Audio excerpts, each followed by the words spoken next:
भरोसा और आशीर्वाद दिखाई नहीं देते, पर यह असंभव को भी संभव बना देते हैं। टल जाएगा हर संकट, सर पर तेरा साया है। हर मुसीबत में सिर्फ तुमने ही साथ निभाया है। आपका विश्वास आपको हर प्रकार के दुख से, बीमारी से बचा सकता है। और आप ऐसा ना सोचें कि विश्वास करने से कुछ नहीं होता। बंगाल के प्रसिद्ध नेता और धर्म प्राण श्री अश्विनी कुमार दत्त के गुरु का नाम राजनारायण बसु था। ये बड़े भगवत विश्वासी थे और भगवत भक्त थे। जीवन के अंतिम दिनों में इनको लकवा मार गया था और ये राजगृह में रहते थे। अश्विनी कुमार जी इनके दर्शन के लिए अपने गुरुजी से मिलने गए और गुरुजी के पास जब वे गए तो उनका ऐसा हाल देखकर अश्विनी कुमार का चेहरा उतर गया और उनके चेहरे पर उदासी थी। उनको प्रणाम करते देख राजनारायण जी बड़े प्रसन्न हुए और बोले, भैया अश्विनी, अरे तुम बहुत दिनों बाद आए हो, आओ आओ कहकर उन्होंने एक ही हाथ से उनको गले से लगाया, दूसरे हाथ में उनके लकवा मारा हुआ था। उसके बाद राजनारायण जी महात्माओं की वाणी, गीता तथा उपनिषदों के मंत्र सुनाने लगे। दुख का कहीं नाम निशान भी नहीं था। बड़ा आनंद छाया था। भगवान पर विश्वास की कहानियाँ सुनाने लगे और ऐसे करते करते 3 घंटे हो गए, समय का पता ही नहीं लगा। तदंतर अश्विनी बाबू ने विदा मांगते हुए कहा, आपका स्वास्थ्य खराब सुनकर मैं मिलने आया था। मेरे मन में बड़ी उदासी छाई थी, परंतु यहाँ तो मैंने दूसरा ही रंग देखा। कहीं दुख मानो है ही नहीं। बाहर उल्टा कमरे के बाहर दुख है, लेकिन आपके पास आया हूँ तो सुख है। आपने ऐसी भगवान की कथाएं और विश्वास की कहानियाँ सुनाई कि मेरा मन तो और ज़्यादा मजबूत हो गया। आप 3 महीने से बिछौने पर पड़े हैं, क्या आपको कुछ भी दुख का अनुभव नहीं होता? आपको दर्द नहीं होता? अश्विनी बाबू की बात सुनकर राजनारायण जी ने हंसते हुए कहा, भैया अश्विनी, देखो मैं बूढ़ा हो गया। भगवान की कृपा से अब तक कितने सुंदर सुंदर दृश्य देखे, कितने सुंदर सुख आराम भोगे। अब उन्हीं की कृपा से मुझे कुछ दिन रोग सैया पर सोने में क्या प्रसन्न नहीं होना चाहिए? यह सवाल अश्विनी कुमार से किया। जब मेरे पास भरपूर सुख थे मैंने उनका आनंद लिया। अब जब मैं बीमार हो गया हूँ तो क्या मुझे इसमें प्रसन्न नहीं होना चाहिए? यह भी मुझे भगवत कृपा से कम नहीं लगता। मुझे भगवान पर पूरा विश्वास है और मुझे पता है वह कभी भी मेरे साथ कोई भी गलत कार्य नहीं करेगा। उसका हर फैसला मुझे मंजूर है। वह जो भी करेगा मेरे लिए अच्छा ही करेगा, तो मैं क्यों अपने आप को दुखी करूं?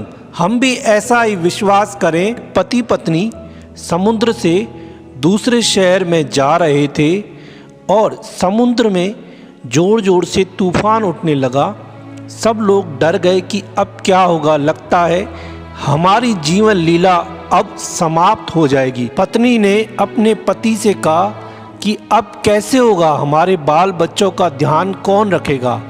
पति अपनी पत्नी का हाथ पकड़कर और जहाज के किनारे पर लाकर खड़ा किया और भयंकर उसमें पानी में उछाल आ रही थी। यह देखकर पत्नी और डर गई और पति हंस रहा था।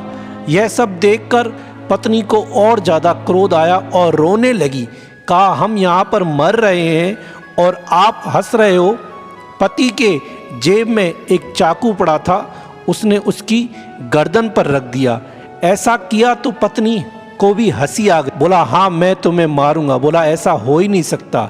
तो बोला, जैसे तेरा मेरे ऊपर पूरा विश्वास है कि मैं तुझे नहीं मारूंगा, ऐसे ही भगवान ने जो ये लहरे रूपी चाकू हमारे सर पर रखा है, गर्दन पर रखा है, मुझे विश्वास है, मुझे हंसी आ रही है कि वह भगवान हम भगवान के बालक हैं, वे भगवान हमको मरने नहीं देगा। इतना सुनना था तो लोगों को भी अपने भगवान को याद करने का मौका मिला और वे सब खुश हो गए। जो इधर उधर भाग रहे थे वो एक जगह रुककर अब सब प्रार्थना करने लगे और भगवान पर पूरा विश्वास रखकर उसको याद करने लगे। क्या हुआ, तूफान टल गया और किनारे पर लग गया वह जहाज और सब प्रसन्न हुए। ऐसे ही जिस दिन हमारा मन भगवान को पूरी तरह से मानेगा, विश्वास करेगा और उसको याद करने और उसमें दिलचस्पी लेना शुरू कर देगा, उसी दिन से हमारी परेशानियां, दुख भी हम में दिलचस्पी लेना बंद कर देंगे। आप दिलचस्पी लो भगवान में तो भगवान आपके दुखों को ब्रेक लगा देगा। अपने विश्वास को बिल्कुल भी डगमग ना होने दें, क्योंकि यह जीवन है। इस जीवन में आपको तरह तरह के लोग मिलेंगे और तरह तरह की सुख संपदा भी मिलेगी, तो उसके साथ तरह तरह के दुख भी मिलेंगे। यह जीवन का नाम है, यह जीवन है।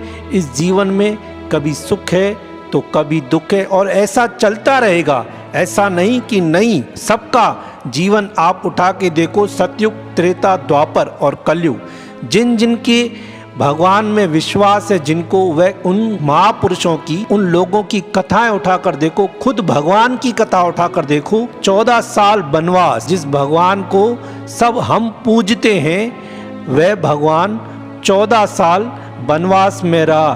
तो क्या उनके जीवन में दुख नहीं आए? लेकिन उनको पता था कि यह दुख चला जाएगा, आज नहीं कल फिर सुख का सूरज उगेगा। तो ऐसा ही हमारे साथ है, हम भी घबराए नहीं, अपने भगवान पर पूरा विश्वास रखें। दुख का जो ये सूरज निकला है तो वो सूरज ढलता भी है, ऐसा नहीं ढलता है, एक ही जगह खड़ा रहता है। आप बस अपने विश्वास को अटूट और पक्का रखें तो देखो आपके जीवन में कैसे आनंद आने लगता है। जिस बात से आप घबरा रहे हो, फिर वही बात आपको आनंद देने लगेगी। क्यों? क्योंकि आपको पता है कि कोई ना कोई है जो हमारी रक्षा कर रहा है, आज तक की है तो आगे भी करेगा। जब दांत नहीं थे तब दूध दिया, ऐसी व्यवस्था परमात्मा ने सबके लिए करके रखी है। बस आप अपने विश्वास को बिल्कुल भी कमज़ोर ना पड़ने दें, डगमग ना होने दें, तो देखो आपको कितना आनंद आता है और कितना आपको उस बात में मज़ा आने लगेगा। जिस बात से आप घबरा रहे हो, उस बात से घबराना छोड़ो, अपने विश्वास को पत्थर की तरह मजबूत रखो, तो देखो कैसे आपका काम बनता है और वह सब मिलेगा जो आप चाहते हो।